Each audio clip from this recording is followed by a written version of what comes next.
स्वागत है आपका। आपके साथ मैं हूं ज्योत्सना पाटनी और अब वक्त है राजधर्म का। राजधर्म में आज हम बात करेंगे भारत की लाइफलाइन यानी भारतीय रेल की। इंडियन रेल करोड़ों भारतीयों की जरूरत है। हर दिन करोड़ों लोग अलग अलग ट्रेनों से सफर करते हैं। ट्रेनों से सफर को बाय रोड सफर की तुलना में काफी सुरक्षित माना जाता है, लेकिन अब भारतीय रेल पर किसी की बुरी नजर गड़ गई है। भारत की इस लाइफलाइन के लगातार ऐसी इससे जुड़ी हुई खबरें आ रही हैं, लगातार और बार बार इसके साथ साजिशें हो रही हैं, जिसकी वक्त वक्त पर हम आपको जानकारी देते हैं। बार बार रेल की पटरी के साथ छेड़छाड़ करके ट्रेन को पलटाने की कोशिशें की जा रही हैं। राजधर्म की शुरुआत में आज मैं दो तस्वीरों से कर रही हूं। दोनों ही तस्वीरें अलग अलग राज्य की हैं। एक गुजरात के सूरत की तो दूसरी उत्तर प्रदेश के कानपुर की। पिछले 24 घंटे के अंदर सूरत और कानपुर दोनों जगह ट्रेन को पलटाने की साजिश का खुलासा हुआ। सूरत में जहां ट्रैक से छेड़छाड़ की गई तो कानपुर में ट्रैक पर गैस सिलेंडर बरामद किया गया।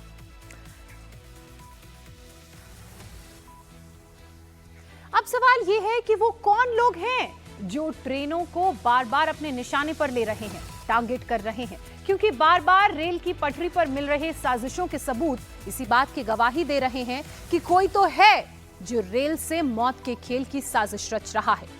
आज सुबह उत्तर प्रदेश के कानपुर में एक बार फिर ट्रेन पलटाने की कोशिश हुई। कानपुर देहात के पास ट्रैक पर छोटा गैस सिलेंडर बरामद हुआ।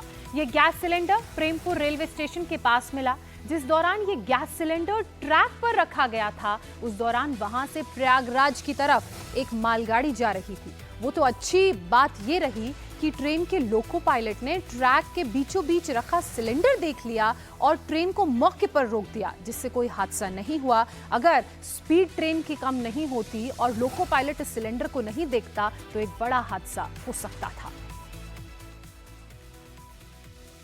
कानपुर के प्रेमपुर स्टेशन के पास रेलवे ट्रैक पर जो सिलेंडर रखा गया, उसकी कुछ और तस्वीरें मैं आपको दिखाने जा रही हूं। नॉर्थ सेंट्रल रेलवे के अधिकारियों के मुताबिक ये 5 लीटर का घरेलू सिलेंडर था। लोको पायलट को ट्रैक पर जैसे ही सिलेंडर नजर आया, उसने फौरन ट्रेन को अपने कंट्रोल में किया। हालांकि ट्रेन की स्पीड भी कम थी, ये भी जानकारी दी गई है, और उसके बाद उसने ट्रेन को रोक दिया। लोको पायलट ने इसकी जानकारी अधिकारियों को दी। आरपीएफ, जीआरपी सभी इस वक्त घटनास्थल पर मौजूद हैं। उन्होंने सिलेंडर को अपने कब्जे में ले लिया है और इस मामले की गहनता से जांच की जा रही है। डॉग स्क्वाड भी पुलिस की मौके पर मौजूद है। कानपुर में जिस जगह से ट्रैक पर सिलेंडर मिला था, उस जगह पर आरपीएफ और जीआरपी की टीम इस वक्त जांच कर रही है और मौके पर उत्तर प्रदेश पुलिस की डॉग स्क्वाड की टीम को भी बुलाया गया है। ट्रैक के आसपास के दायरे को, उस लोकेशन को जांचा जा रहा है, उसकी पड़ताल की जा रही है और वहीं इस मामले में अज्ञात लोगों के खिलाफ एफआईआर तक दर्ज कर ली गई है। तो ये तस्वीरें आप ट्रैक की देख रहे हैं। आरपीएफ, जीआरपी की टीम, इसके अलावा पुलिस की डॉग स्क्वाड की टीम मौके पर मौजूद है और ये वही जगह है पटरी में जहां पर 5 लीटर का सिलेंडर पाया गया। हालांकि किसने रखा, क्यों रखा, इसकी पड़ताल की जा रही है, लेकिन जो हादसे हो रहे हैं वो तमाम तरह के सवाल खड़े करते हैं, साजिशों की तरफ इशारा करते हैं। और ये वो सिलेंडर आप देख रहे हैं जो ट्रैक पर रखा गया था, इस मंशा के साथ कि अटेंशन सीख की जा सके, ट्रेन को नुकसान पहुंचाया जा सके। अब ये लोग कौन हैं जो ट्रेन के ट्रैक पर कभी सिलेंडर रख देते हैं तो कभी लोहे का खंबा? उत्तर प्रदेश के अंदर पिछले 1.25 महीने में 6 बार ट्रैक पर कुछ ना कुछ रखकर ट्रेन को पलटाने की कोशिश की गई। आज कानपुर में ट्रैक पर गैस सिलेंडर मिला। इससे पहले 8 सितंबर की बात करें तो कानपुर में ही ट्रैक पर गैस सिलेंडर मिला था। 2 दिन पहले यानी कि 20 सितंबर की मैं बात करूं तो किसी ने रामपुर में रेलवे की पटरी पर 7 मीटर लंबा लोहे का खंबा रख दिया। टेलीकॉम डिपार्टमेंट का यह पुराना खंबा बताया जा रहा है, जिसे ट्रैक पर एक सोची समझी साजिश के तहत रखा गया था। 23 अगस्त को फर्रुखाबाद में ट्रैक से बड़ा सा लकड़ी का बोटा बरामद किया गया था। 20 अगस्त को अलीगढ़ में ट्रैक पर अलॉय व्हील रखा हुआ मिला। तो 16 अगस्त को कानपुर में ही पटरी पर लोहे का टुकड़ा रख दिया गया। इसके अलावा सीमेंट के ब्लॉक्स कई जगह पटरी पर रख दिए गए। अगर गुजरात की बात की जाए तो वहां तो फिश प्लेट ही खोल दी गई। फिश प्लेट और उसकी चाबियां वहीं सामने गिरी हुई थी। सिर्फ कानपुर की बात अगर मैं करूं तो कानपुर में करीब 1 महीने के अंदर 3 बार ट्रेन को पलटाने की साजिश हो चुकी है। अब सबसे बड़ा सवाल ये कि ये साजिश कौन रच रहा है, किन किन तारीखों को यह साजिश की गई, आइए सिलसिलेवार तरीके से आपको वो बताती हूं। तो ट्रेन पलटाने की साजिश रची जा रही है, कौन ये साजिश रच रहा है, ये सबसे बड़ा सवाल है।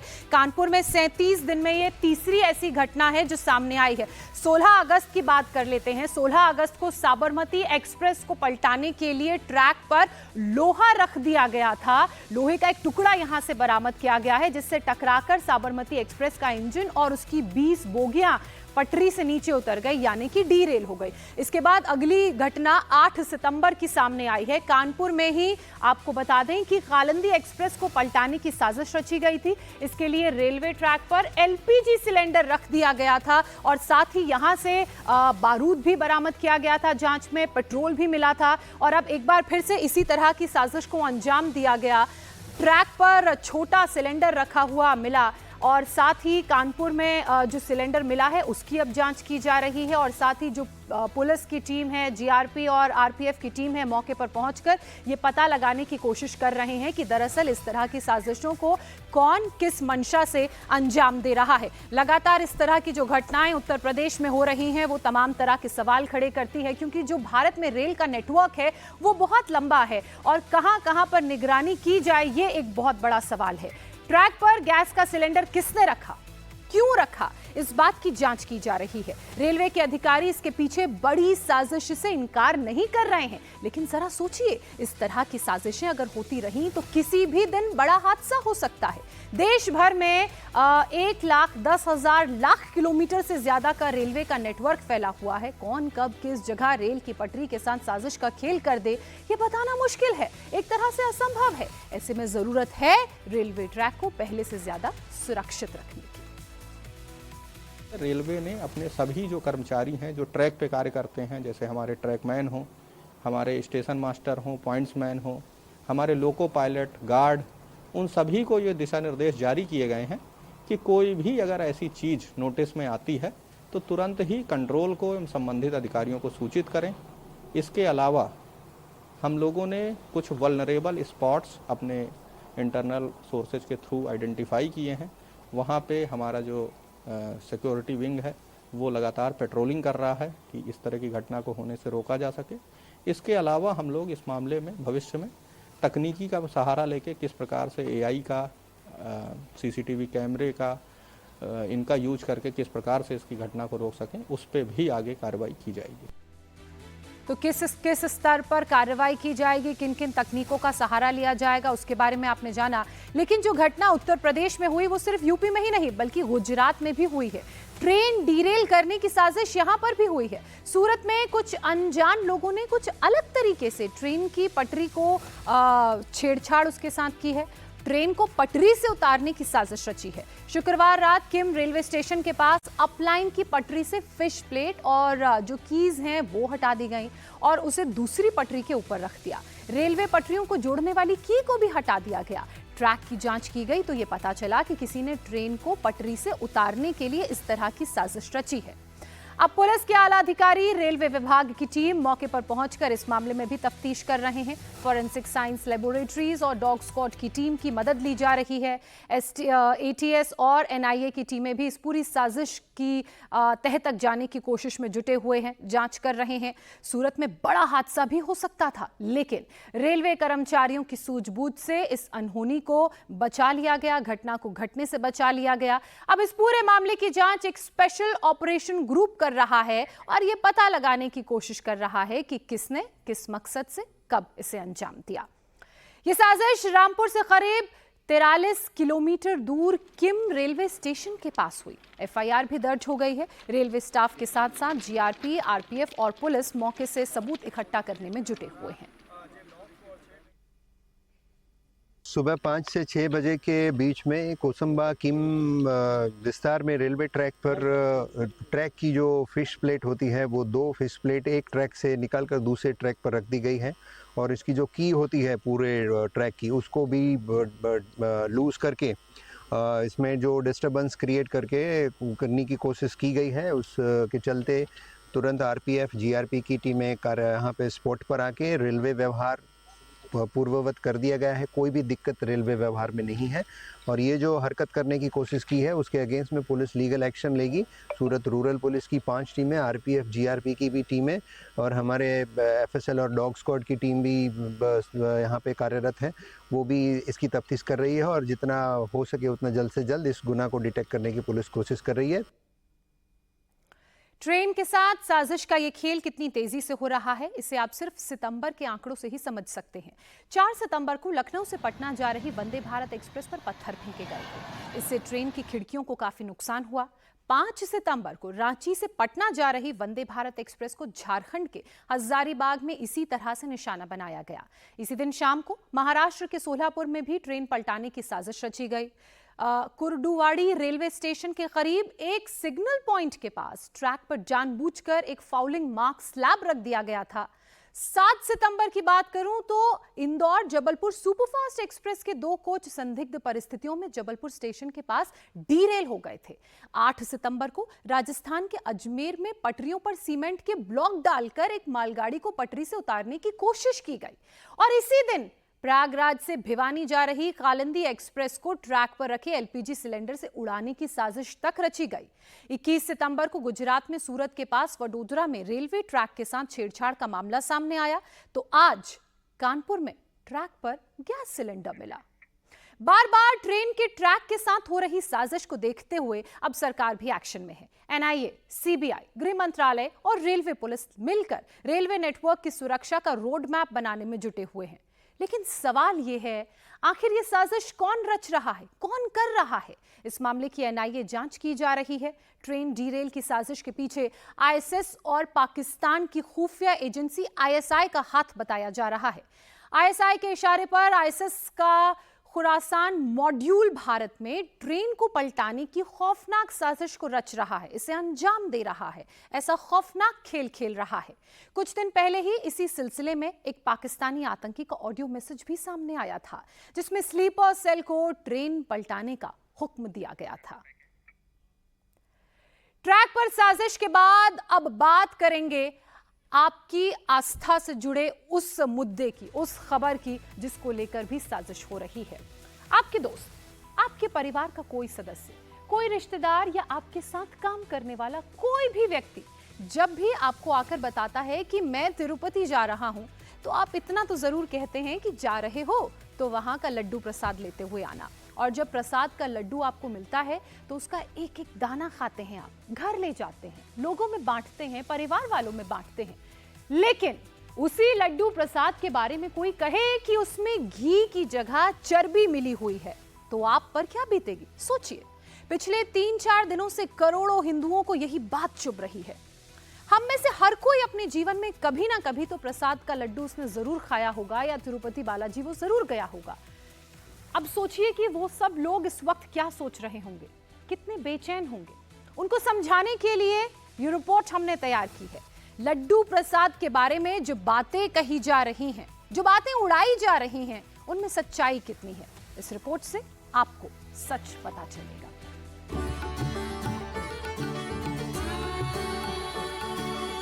तिरुपति बालाजी मंदिर के लड्डू।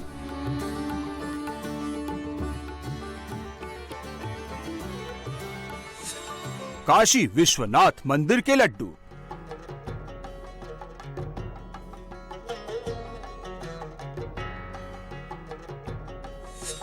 मुंबई सिद्धि विनायक मंदिर के लड्डू।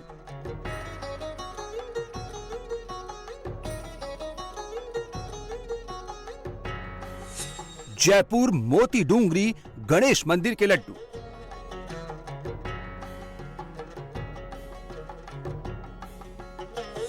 पटना महावीर मंदिर के लड्डू।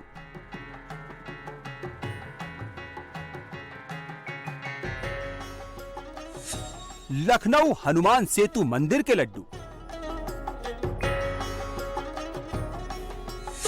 भगवान को लड्डू पसंद है।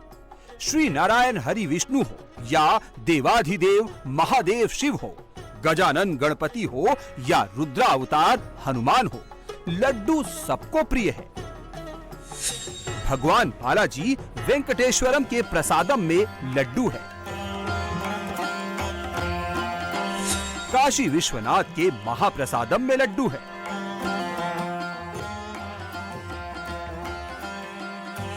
सिद्धि विनायक को भी लड्डू का भोग प्रिय है।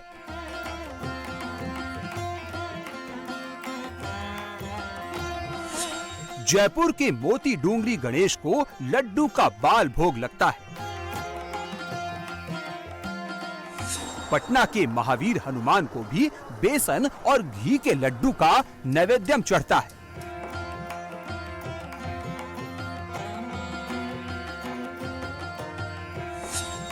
लखनऊ के बड़े हनुमान जी यानी सेतु मंदिर वाले हनुमान जी का प्रसाद भी लड्डू ही है।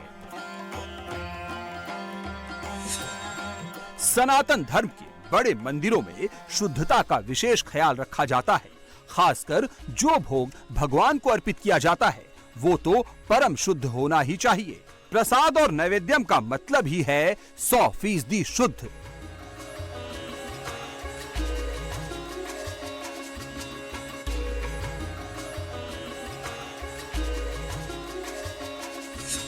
तिरुपति बालाजी के लड्डुओं में जब से जानवरों की चर्बी और मछली का तेल मिले होने की खबर आई है, भक्तों में रोष और गुस्सा है।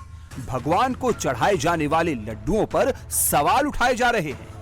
केंद्र और राज्यों की सरकारें लड्डुओं का लैब टेस्ट करा रही हैं।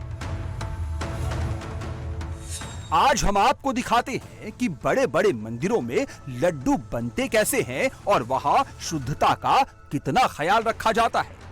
लड्डुओं की शुद्धता में क्या कोई लूप होल भी है, और अगर लूप होल है तो उसे भरने के लिए क्या क्या उपाय किए जा रहे हैं। ये भगवान बालाजी की रसोई है। तिरुमला तिरुपति में लड्डू बनाने की सबसे बड़ी फैक्ट्री यही है। तेलुगु में इस रसोई को पोटू कहते हैं। बालाजी की रसोई में हर रोज 3.5 लाख लड्डू बनाए जाते हैं। यहाँ 100 क्विंटल बेसन और 100 क्विंटल चीनी की खपत है। इस रसोई में 14 क्विंटल घी यानी 1400 किलो घी रोज लग जाता है। इसके अलावा 750 किलो काजू, 500 किलो किशमिश, 500 किलो बादाम और 200 किलो हरी इलायची की रोजाना खपत है। बालाजी की रसोई पोटू में जो लड्डू बनता है वही भगवान को चढ़ता है और वही भक्तों में बंटता है। यहाँ 600 ब्राह्मण दिन रात लड्डू ही बनाते हैं। स्वच्छता का पैमाना ऐसा है कि ब्राह्मण भी केवल अंग वस्त्र और जनेऊ पहनकर ही लड्डू बनाने के काम में लगते हैं।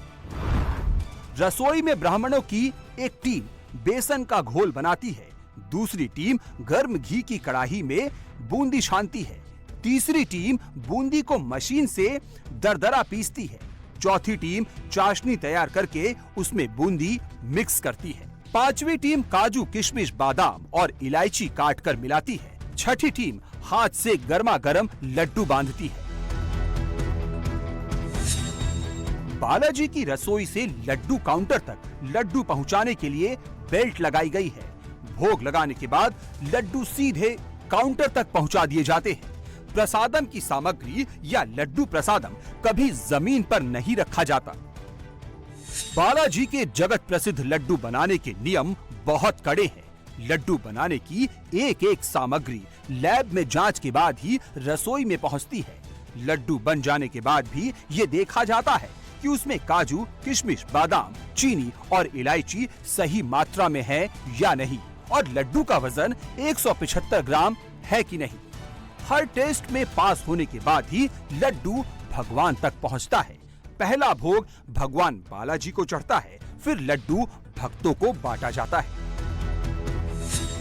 तिरुमला तिरुपति देवस्थानम बोर्ड के पास घी की क्वालिटी चेक करने का अपना लैब नहीं है, इसलिए उसमें गड़बड़ी हो गई। लेकिन अब कर्नाटक मिल्क फेडरेशन का वही नंदिनी ब्रांड घी दोबारा से मंगवाया जा रहा है, जिससे 50 साल तक शुद्ध स्वादिष्ट लड्डू बनाए जाते रहे। आपने लड्डू प्रसाद का सेवन किया, कैसा लगा? तृप्त हुई? आपका मन तृप्त हुआ? मन बहुत तृप्त हुआ, बहुत अच्छा लगा। इसको लेकर कुछ विवाद की बात आ रही है कि लड्डू में मिलावट हुई है, आपको क्या लगता है ये इससे भक्ति कम होती है, लोगों की भावना आहत होती है? नहीं, भक्ति नहीं कम होती, वो तो लोगों की श्रद्धा रहती है। वो प्रत्येक की, हर लोग की श्रद्धा रहती है कि वो हम बालाजी जाएंगे, वो बालाजी का प्रसाद लेंगे, पुण्य मिलेगा, इसके वजह से लोग ले लेते हैं। वो जो हम श्रद्धा से लेते हैं हमें पुण्य मिलेगा, जो मिलावट करके उनको पाप लगेगा, हमको तो नहीं लगेगा। एक तो आपको मिला होगा टिकट के साथ। हाँ 200 को 4। हाँ, और एक्स्ट्रा कितना लिया? 200 का 4। आप कितने लोग हैं? 8 लोगों ने, सबने एक्स्ट्रा लिया? सबने एक्स्ट्रा लिया। इतना अच्छा लगता है क्या लड्डू? बहुत अच्छा, बहुत प्यारा है वो। बाकी आप अपने दोस्तों को, रिश्तेदारों को भी दे? आने से पहले लड्डू लेके आओ बोलते हैं हमको। सब बोलते हैं। हाँ। तो जब इस लड्डू को लेकर ये खबर आती है कि इसमें कुछ मिलावट हो गई है तो आपको दुख होता है? दुख तो होता है, मगर क्या अभी वो पॉलिटिक्स वाले हैं तो पॉलिटिक्स करते रहते, वो ऊपर वाले पे छोड़ के हम लड्डू खा लेते हैं बस।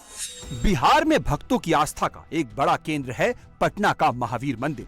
यहाँ हनुमान जी को तिरुपति बालाजी के लड्डुओं का ही भोग लगता है, जिसे यहाँ नैवेद्यम कहते हैं। नैवेद्यम बनाने के लिए तिरुपति के ही कारीगर पटना के महावीर मंदिर ट्रस्ट की रसोई में रहते हैं। तिरुपति में जिन दिनों नंदिनी घी की सप्लाई रोक दी गई थी, उन दिनों भी पटना के महावीर मंदिर में नंदिनी घी से ही लड्डू बनाए जा रहे थे। 1 करोड़ का घी हमारे यहाँ हर महीने में आता है। 1 करोड़। और नंदिनी घी नहीं आता है, कोई दूसरा घी हम लोग नहीं। 50 साल का जो संबंध था वो टूट गया। 3 साल हुए होंगे करीब। 3 साल हुआ? 3 साल करीब हुए। वो हम पर भी हुआ था, हमारा दाम भी बढ़ाया था। हमने कहा कि बिहारी शैली से हमने उनको हाथ मरोड़ करके और 10 रुपए की वृद्धि पर हम दिए। तो हम लोगों ने निरंतर रखा, उन लोगों ने छोड़ दिया। कि नंदिनी घी उन्होंने बंद किया, तब से उनके लड्डू में गिरावट आई। महावीर मंदिर ट्रस्ट के सेक्रेटरी को आपने सुन लिया। अब आपको इस मंदिर ट्रस्ट की रसोई के अंदर लेकर चलते हैं। चने की दाल का बेसन, नंदिनी घी, चीनी, काजू, किशमिश, इलायची। पटना महावीर मंदिर का नैवेद्यम बनाने का सारा इंग्रेडिएंट वही है जो तिरुपति में यूज होता है। तिरुपति के बालाजी मंदिर में 2020 तक लड्डू बनाने के लिए जिस नंदिनी घी का इस्तेमाल होता था, उसी नंदिनी घी का इस्तेमाल पटना के महावीर मंदिर में भी लड्डू बनाने के लिए किया जाता है। ये पूरा किचन आप देख लीजिए जहां पर लड्डू तैयार किया जा रहा है। और ये तमाम जो कारीगर हैं, ये वो कारीगर हैं जो तिरुपति के बालाजी मंदिर में पहले काम कर चुके हैं। इनके पास एक लंबा अनुभव है। और ये जो घी का आप डब्बा देख रहे हैं, ये 15 केजी का एक कंटेनर है। और इस पर कीमत यदि आप जाएंगे तो कीमत लिखी हुई है 700 रुपये पर केजी। और इसी नंदिनी घी से यहाँ का प्रसाद, नैवेद्यम जिसे कहते हैं, वो तैयार होता है। हमारे साथ यहाँ के जो प्रबंधक हैं शेषाद्री, वो हैं।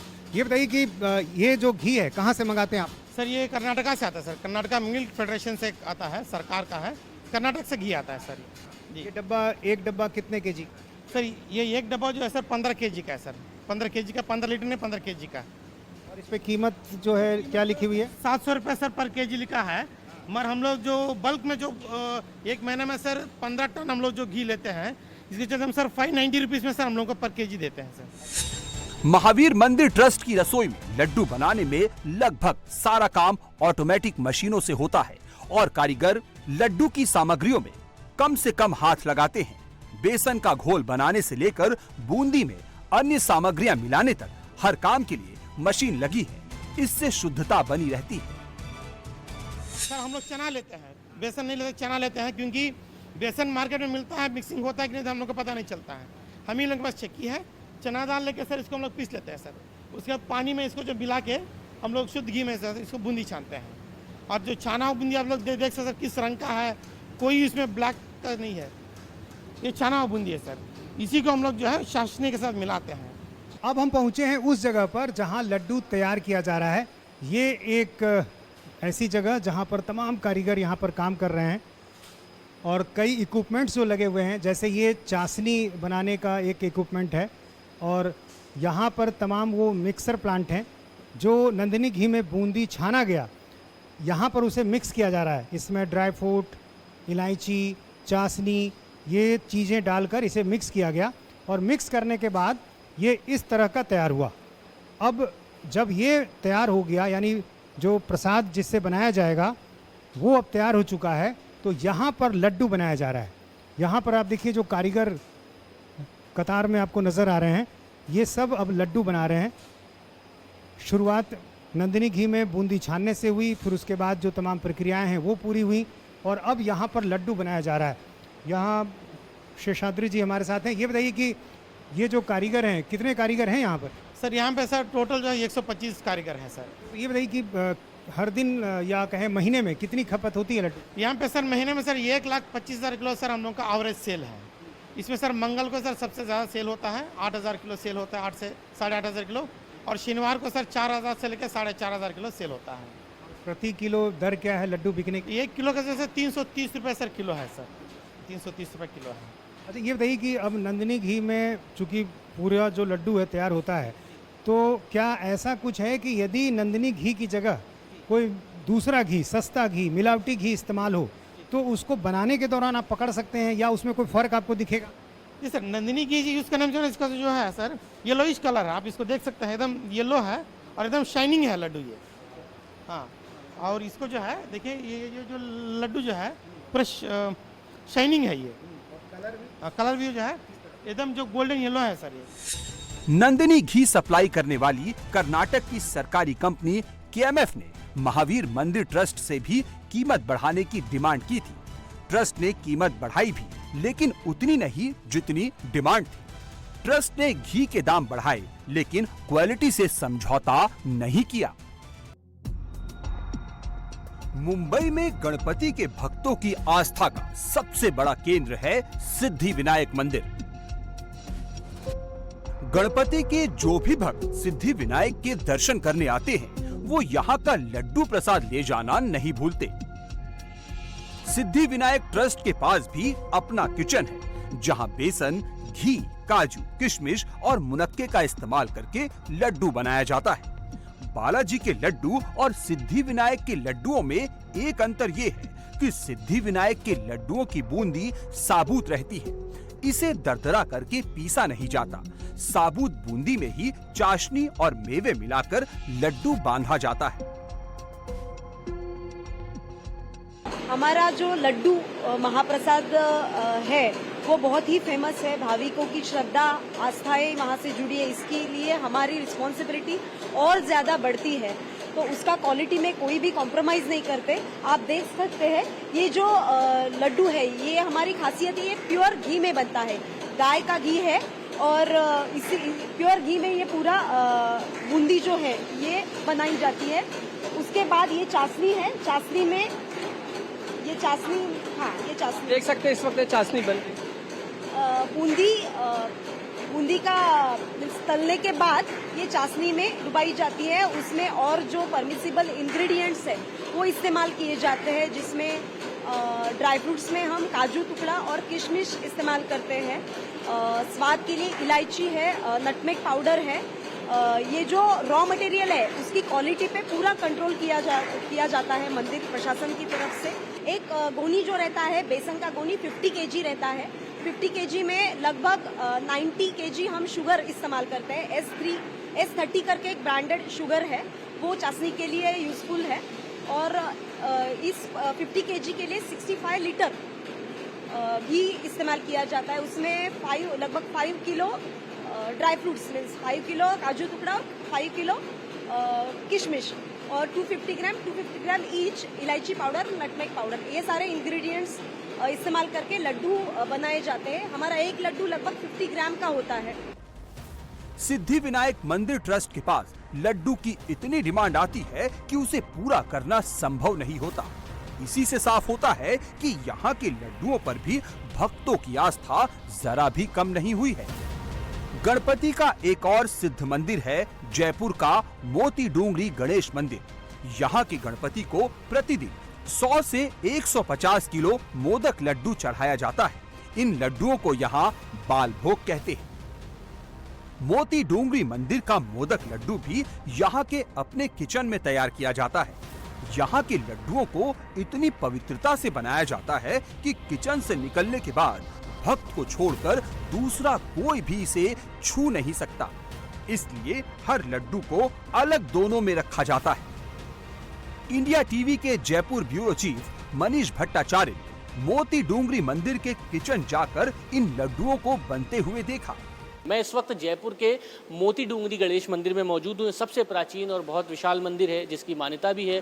हजारों लोग यहाँ पर हर दिन दर्शन करने के लिए आते हैं। और इस वक्त मैं मंदिर की रसोई में मौजूद हूँ, जहाँ पर प्रसाद बनाया जा रहा है। आप देखिए, ये मोदक चढ़ाए जाते हैं, जो कि मोती डूंगरी गणेश मंदिर में यहाँ पर प्रसाद के तौर पर सबको दिया जाता है। और हर रोज लगभग 100 से 150 किलो ये मोदक बनाए जाते हैं यहाँ पर, और गणेश भगवान को चढ़ाया जाता है, और उसके बाद लोगों को ये वितरण किया जाता है। लेकिन बड़ी बात यह है कि अब एक जो नई बहस छिड़ी है कि जो मंदिर में मिलने वाला जो प्रसाद है, उसमें घी या अन्य सामग्रियां जो मिलाई जाती हैं, क्या वो सही है? क्या हाइजीन का यहाँ पर ख्याल रखा जाता है? क्या इसमें कहीं चर्बी तो नहीं? ये तमाम चीज़ें जांचने के लिए हम खुद इस वक्त मंदिर की रसोई में मौजूद हैं। ये देखिए, आप बेसन के जो मोदक हैं, तमाम बड़े बड़े दोने में रख के एक लड्डू के तौर पर एक बड़े बड़े बनाए जा रहे हैं। और हर रोज लगभग 100 से 150 किलो मोदक यहाँ पर बनाए जाते हैं। इसमें क्या क्या सामग्रियाँ आप मिला रहे हैं? इसमें घी और मेवा और बेसन और चीनी ये डालते हैं। गणपति को मोदक लड्डू प्रिय हैं। प्रसाद का लड्डू पवित्रता से बने, ये मंदिर प्रशासन की जिम्मेदारी है। हमारे मंदिर में कलर का उपयोग नहीं किया जाता। घी हम कोशिश करते हैं कि पायस जो मदर डेयरी की एक एंसिलरी है, उससे हम परचेज करते हैं। वो लड्डुओं में पायस की काम में आता है। दूसरी बात, कोशिश करते हैं कि रोज ताजा प्रसाद बने और ताजा चढ़े। बनारस का काशी विश्वनाथ मंदिर भारत के सबसे व्यस्त मंदिरों में से एक है। जब से यहाँ कॉरिडोर बना है, भक्तों की तादाद और बढ़ गई है। काशी विश्वनाथ को भोग लगाने के लिए मंदिर के पुजारी अपने हाथों से प्रसाद बनाते हैं, लेकिन भक्तों को जो महाप्रसाद मिलता है, उसके लिए एक वेंडर से टाई अप है। भक्त जो प्रसाद बाबा विश्वनाथ पर चढ़ाने के लिए लाते हैं, वो भी शुद्ध होना चाहिए। तिरुपति मंदिर को सप्लाई किए गए घी में चर्बी मिलने के बाद वाराणसी तक हड़कंप है। जिला प्रशासन काशी में भी क्वालिटी कंट्रोल की कवायद में लगा है।